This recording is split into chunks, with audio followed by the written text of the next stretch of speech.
भैया भैया कौनो दुल्हन अपने दुल्हा का दे भैया हे ये खेती हमरे बस के ना बा। हम अपने नैहरे में खेती बाड़ी में ना हलल है।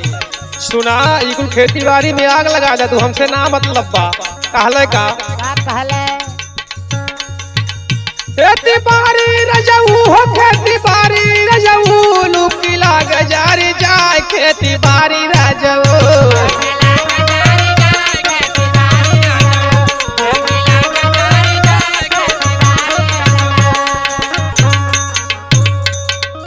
और कहली पहले ही तो हसे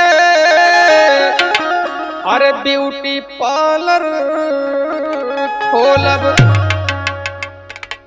अरे खोलबा न सैया तो से न बोलब अरे खोलबा न सैया तो से न बोलब अरे घर भर कहना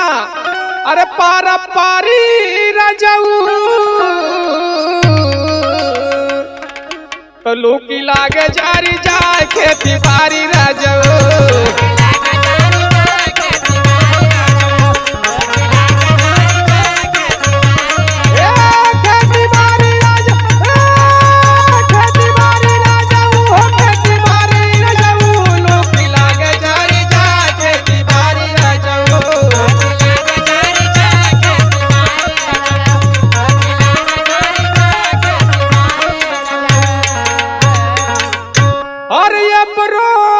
फेसियल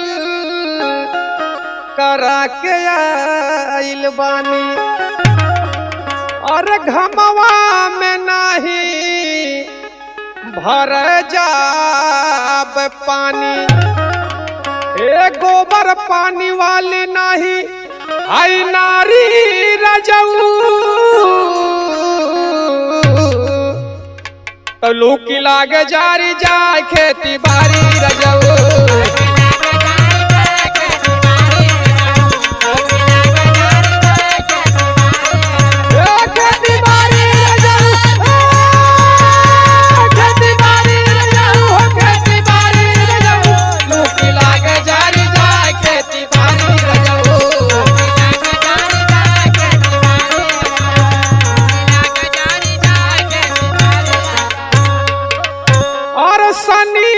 बलम बड़ी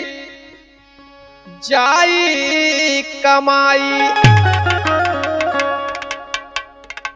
और फटाफट सट्टा नया